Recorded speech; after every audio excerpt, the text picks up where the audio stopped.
How to get more done as an entrepreneur. In this video I will share with you productivity hacks for entrepreneurs. If you're having a business, maybe it's an online business or not online, all of these things can apply to you. I've been myself an entrepreneur since 2016 and I've run different businesses. So in this video I will share with you the different things that I've learned over the year to be more productive. And these things allowed me to grow multiple six-figure businesses. Have had another YouTube channel where I posted over 500 YouTube videos, and I'm currently posting one video every single day on this channel. So these things actually work. It can make you more productive, right?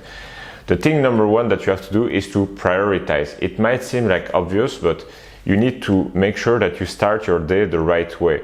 You need to find out what is the most important task for your business and make sure you tackle that as soon as the day starts. Because if you do that, but first, if you do that, you will make sure that this task get done, and it's about getting that task done, because if you do that, everything else will flow. So for me, right now, this task is creating YouTube videos. So when I wake up, I take my breakfast, but after that, I'm not gonna start opening my inbox, my emails, or not, my WhatsApp and stuff like that. I wake up, I eat my breakfast, and then I record YouTube video. I don't touch anything else before doing that because it's the number one priority. If I start to go into my email and then I have to reply to some emails and then it makes me think about something, I have to go on some platform, there's some problems that I have to solve, it makes my brain foggy, and then I'm not able to perform as good as if I had started with doing the number one task first. So for you, what is the one thing? You may have read this book, The One Thing by Gary Keller, which says that in your business or in your life, there's one thing that you need to do for everything else to follow, for everything else to go together, and for everything else to work, right? Maybe for you is sending email to your customer, maybe for you is creating content, maybe for you is doing sales calls. I have no idea, it really depends on your business, but for me it's creating content, and I make sure that's my number one priority.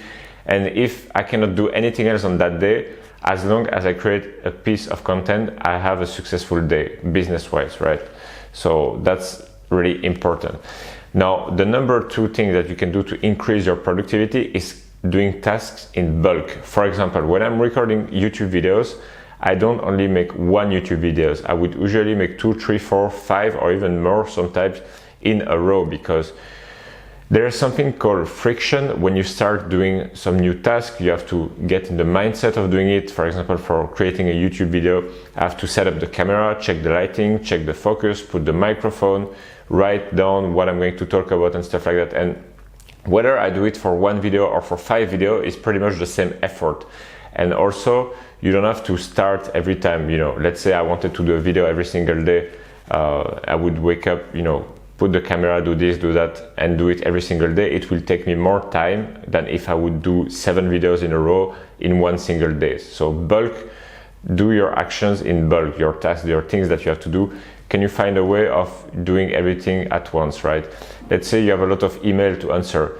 Don't just be like refreshing your email inbox every 5 minutes to see if there's another email coming. Just select a specific time and go through all of your emails and reply to them all at once. It will save you a tremendous amount of time. So try to find actions that you can group by category and allocate a certain period of time to do those actions. Because there's something called the Parkinson law, right? The more time you have to do something, the more time it will take.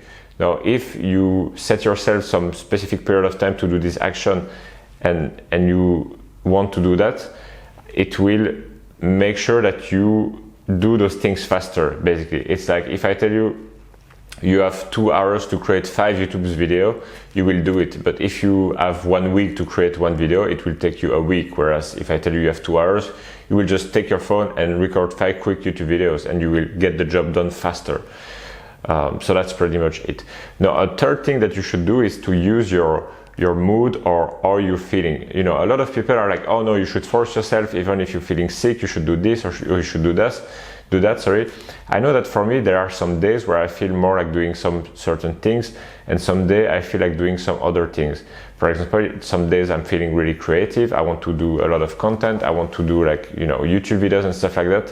When I'm in those days, I would be like creating more content than I should, because I know that some other day I will not feel like creating content, right? And so you need to capitalize on how you're feeling that specific day and follow your mood, follow the flow, basically.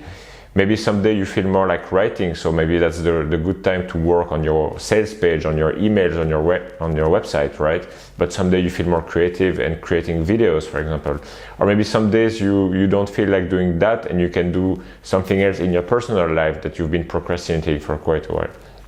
So I don't think that trying to discipline yourself too much is productive, because if you don't feel like doing something and you force yourself to do it, you will do it poorly anyway, and then like you may have to do it all over again. So for me, I really follow the mood, but when I'm feeling good, I try to do as much as I can. So when I'm feeling a bit less good, I should say, but then I don't feel guilty of not performing well those days, if that makes sense. So you have to find a way that works for you, right?